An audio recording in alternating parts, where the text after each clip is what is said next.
Hello मेरे प्यारे viewers, कैसे हैं आप सभी लोग। आशा करती हूँ आप सभी लोग अच्छे होंगे। कहानी के लिए मेरे चैनल को सब्सक्राइब कीजिए, कहानी को लाइक और शेयर ज़रूर कीजिएगा और कहानी कैसी लगी प्लीज़ कमेंट बॉक्स में ज़रूर बताइएगा। कहानी को लेकर कोई भी राय या सुझाव हो वो भी कमेंट बॉक्स में ज़रूर दीजिएगा। तो शुरू करते हैं हम आज की अपनी कहानी। पापा, ये देखिए चुटकी ने क्या किया। घर में घुसते ही मेरे 10 साल के बेटे ने अपने गाल पर खरोच का निशान दिखाया, लेकिन मुझे पता है उसको आप कुछ नहीं कहेंगे। मैं आज किसी को कुछ भी कहने की हालत में नहीं था। ऑफिस में क्या बवाल चल रहा था। कल सुबह तक अगर रिपोर्ट तैयार नहीं हुई तो मुझे कितना बड़ा नुकसान हो सकता था। दिमाग में यही बात घूम रही थी और इस बात के साथ भी दिमाग भी कहीं जा रही हो क्या। पानी का गिलास लेकर आई पत्नी की साड़ी पर मैंने गौर किया। बताया तो था सुबह कीर्तन है मंदिर में। रिंकू, जल्दी जैकेट पहन बेटा, चुटकी घर पर ही है, देखिएगा उसको। गिलास लगभग मेरे हाथ में जबरन थमाते हुए वो बाहर की ओर दौड़ी। मन में एकदम से कुछ छूट गया। क्या मेरी शक्ल ऐसी है कि मैं परेशान हूँ तो भी सामान्य दिखता हूँ?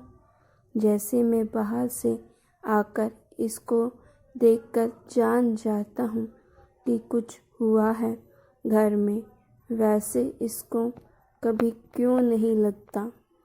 रोकते हुए भी मेरे मुंह से एक अनुरोध निकल ही गया।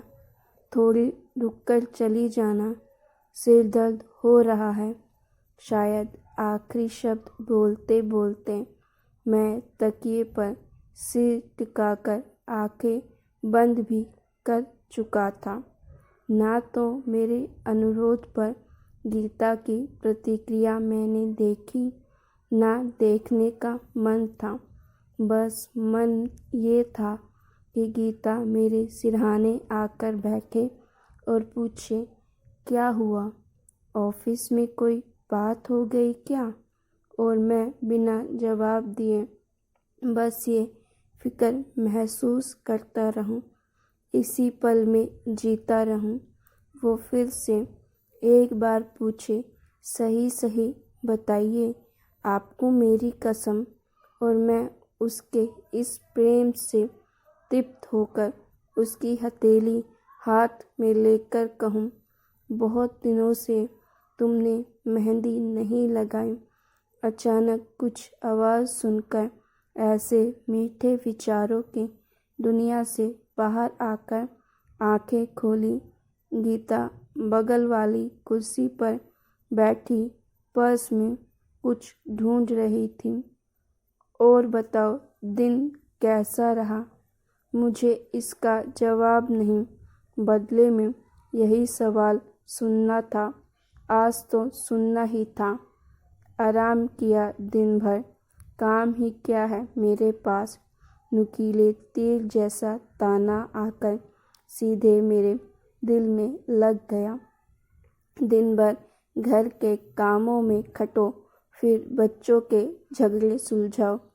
ये लड़की 4 साल की भी नहीं हुई और गुस्सा देखो, देखा आपने कैसे नोचा है रिंकू को।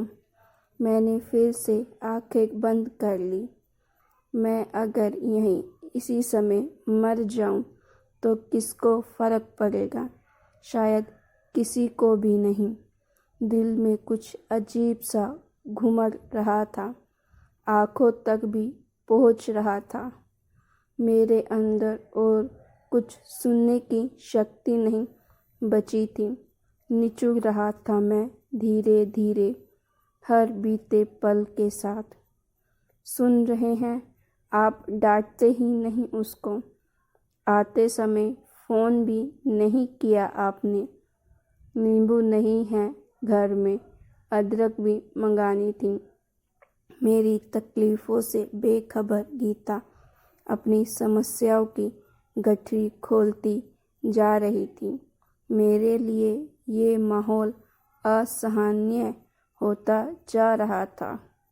बामुश्किल आंखें खोलकर मैंने धीरे से कहा, तुम हो आओ मंदिर जाते समय लाइट बंद कर जाना, सिर दर्द हो रहा है। कमरे में बहुत हल्की रोशनी का बल्ब जलाकर गीता चली गई। मैं अपने आप को उस बल्ब जैसा ही महसूस कर रहा था, धीरे धीरे टिमटिमाता हुआ। ना भी हो कमरे में तो कोई फर्क नहीं पड़ेगा। आंखें भरी हुई थीं, आंसू बार बार ढुलककर कान तक आ रहे थे। डॉक्टर डॉक्टर खेलेंगे? पता नहीं कब कहाँ से बिटिया एकदम से आकर सिरहाने खड़ी हो गई थी। मैंने शर्ट की आस्तीन से आंखें पोंछकर उसको ऊपर बिस्तर पर बिठाया। बिना मेरी स्वीकृति की प्रतीक्षा किए वो बड़ी शालीनता से डॉक्टर डॉक्टर खेलने का सामान बैग से निकालती रही। मैं लेटा लेटा उसको देखता रहा, चुपचाप। अब ना पापा, आप ऐसा करो, खांसो, उसने स्टेथोस्कोप लगाते हुए खांसकर बताया। ओह, ये डॉक्टर डॉक्टर खेल रही है, अच्छा। मैंने खांसने की कोशिश की।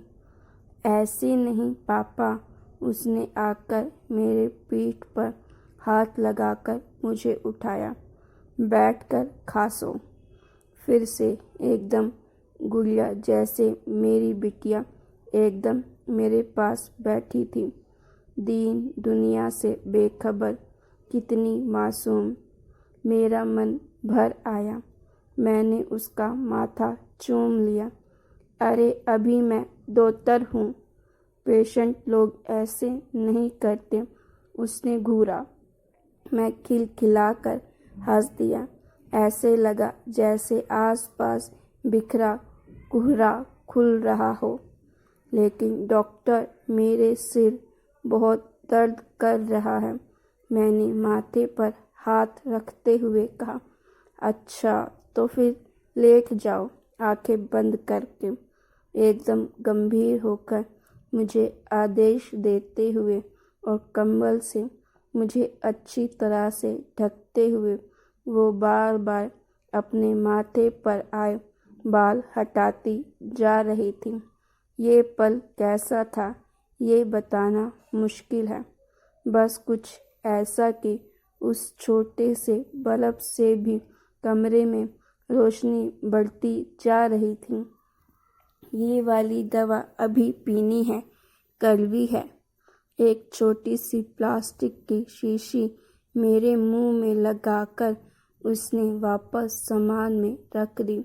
मैंने देखा उसके सामान में एक ट्यूब जैसी भी थी। मैंने पूरा अभिनय करते हुए कहा, डॉक्टर, ये भी लगा दीजिए मेरे माथे पर प्लीज़। अच्छा ठीक है। फिर पता नहीं क्या क्या सामान उठाकर दाएं बाएं रखकर मेरे सिरहाने आकर बैठ गई। थोड़ी देर में छोटे छोटे नाजुक हाथों मेरे माथे को सहला रहे थे। मेरी आंखें बंद थीं, लेकिन मुझे वो दिख रही थी। अभी भी अपने चेहरे पर से बाल हटाती हुई मेरी गुड़िया उतनी ही गंभीर डॉक्टर के रोल में होगी। जैसे जैसे उसके हाथ मेरे माथे को, मेरे बालों को सहला रहे थे, मैं हल्का होता जा रहा था। थोड़ी ही रिपोर्ट बची है, रात तक तो बन ही जाएगी। गीता को लेकर भी मन से रोष कम हो रहा था। थक जाती होगी वो भी तो। पापा को एक बात बताओगी? मैंने अपने माथे पर रखा उसका हाथ सहलाते हुए पूछा। भैया को क्यों मारा था? मारा नहीं था पापा, नोचा था। भोला भाला एक जवाब आया। मैं आंखें बंद किए हुए मुस्कुरा दिया। हाँ तो क्यों किया था ऐसा? उससे बातें करते हुए मुझे लग रहा था मेरे आसपास सब कुछ तो ठीक है, उतना भी खराब नहीं है। भैया ने मुझे डॉक्टर ने कह दिया था। मैं वो थोड़ी हूँ। आवाज़ में गुस्सा आ गया था। मैं एकदम से हंस दिया। डॉक्टर ने शब्द इसको डॉक्टर जितना शायद अच्छा नहीं लगा होगा। अच्छा, मैं भैया को मना कर दूंगा, लेकिन अब लड़ाई नहीं करना। उसके हाथ मेरे माथे को फिर से सहलाने लगे थे। मैं मुस्कुरा रहा था, महसूस कर रहा था मेरे आसपास सब ठीक ही नहीं बल्कि अच्छा है, बहुत अच्छा है। मैंने उसको बुलाकर अपने बगल में बिठा लिया। वो अभी भी थोड़ी परेशान थी। आप बोलेंगे ना भैया से मैं डॉक्टरनी नहीं हूँ? शयान से भरकर पूछते हुए उसने फिर माथे पर आए अपने बाल हटाए। और क्या, मेरी बिटिया डॉक्टरनी थोड़ी है। मैंने उसके बाल अपने हाथ से ठीक करते हुए कहा। उसका चेहरा अपनी हथेलियों में भर लिया। मेरी बिटिया तो जादूगरनी है। तो गाइस, अगर आपको स्टोरी अच्छी लगी तो प्लीज़ लाइक कीजिएगा।